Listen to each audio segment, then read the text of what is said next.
You guys at HSC are world-class. It's so incredible what you guys have done with it, and you ran with it, and you guys killed it. My name is Paul Louis Luibel. I'm the third nephew of the 6. He was very fun. He was a smart guy. Well, they were innovators, right? So, it's interesting, 50 some years later, we talk about entrepreneurship and innovation here on the campus of HSC. And we just have to go back a little over 50 years ago for great examples of who were innovators at HSC and TCOM. I had a lot of experience with him and his patients. He was very devoted to his church, and the same kind of devotion moved over to osteopathy. He was definitely a great apostle for osteopathy. He told me about Dr. Still, and he's telling me this in the 70s. He goes, Paul, we're prescribing too much pharmacy. My name is Judy Beyer. I am Dr. D.D. Beyer's daughter-in-law. He was very much a family man. He was very much involved in all of the committees. He was on the board of directors of the Fort Worth Osteopathic Hospital, which is what it was called back in the beginning. He was very much committed to osteopathic medicine. Osteopathic physicians were not accepted into the medical corps as physicians during World War I and World War II. What they didn't realize, though, particularly during World War II, by all the MDs leaving the DOs here to take care of all of the patients, sick people, this was actually the biggest boon that the osteopathic profession ever had. After the war in the 50s and 60s, the osteopathic profession grew tremendously. When you look at the 1970s, right, there weren't as many osteopathic schools, obviously, as we have now. They looked to their training. They looked to their own profession. They saw that Fort Worth needed primary care physicians, someone that other people in this community could go to. And with the rich history of osteopathic medicine and primary care, they did the right thing. The other big milestone that I would remember before even the buildings went up was him appearing at this Texas state legislature to plead for the funds. And these guys had to be really organized. They looked at the legislature, where all 3 of those guys were on the same page. They said, listen, we got a severe primary physician shortage in North Texas. What are we gonna do about it? I think there's still a lot more that we can share with the world with regards to osteopathic medicine. But I think we're off to a great start. You're looking at things that Andrew Taylor still talked about, right? Emphasis on the whole person, holistic care. And a great example of that is what we're doing here on campus with whole health. The biggest thing in our life that you may have not know about, but Dad had a lot of setbacks in his life. When I was in the 4th grade, my mother was killed in a car wreck, and he remarried, had another great marriage, and then when I was in college, she died of a heart attack.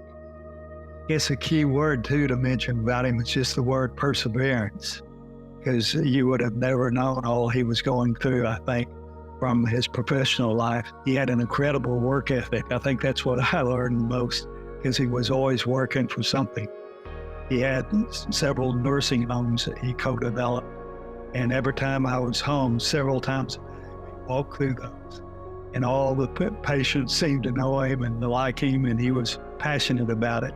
Everything I saw, he was just extremely dedicated to the profession, and he was very passionate about it, and he loved what he did. I think he'd be amazed, blown away with everything that's happened, impressed, humbled. He would be really proud that he had part of starting something that did so extremely well. Camp Bowie wasn't built out the way it is now. There was a bowling alley that probably was built in the 40s. George walked me into. There was nobody in the bowling alley, and he's walking around. We can hear the wood creak a little bit, and then he opened a couple of cabinets, and you could see the formaldehyde suspended human, fingers and hearts and stuff like this. And I kind of looked up at him. He goes, Paul, we're going to build a medical school here. They brought osteopathic medicine to Fort Worth. And now we're continuing to bring that to our community. And others across this country are doing the same thing. Ultimately, we're delivering a model of care that has been successful. Well, over time, of course, I realized it was his passion and how much he would be extremely proud of what small part he had to do with it, and how close he was with people like Dr. Luibel, probably his best friend. And looking back on it, I could see why he was so proud of everything that happened. I think he would be utterly amazed at the growth of school. It has turned into a major educational facility, which I don't think he ever really dreamed of. That I think he would just be really amazed at. George loved his patients in a way that's spiritual.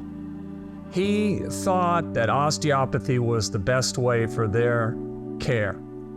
He was devoted to Dr. Still's teaching, and George was one of the smartest guys you'd ever meet. I was around those guys. I knew those guys. I knew how talented they were as physicians.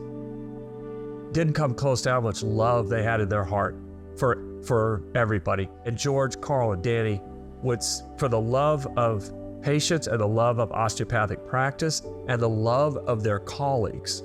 All three of those elements is what our family, my brothers and sisters, would want to pass on to these physicians and care providers and scientists here. And we could talk about the quality of our students, the quality of our faculty, the fact that what they began here turned into a health science center with 6 schools right now. But I hope what they would say is that we stay true to their initial vision. The words may have changed a little bit. We're here to serve the public.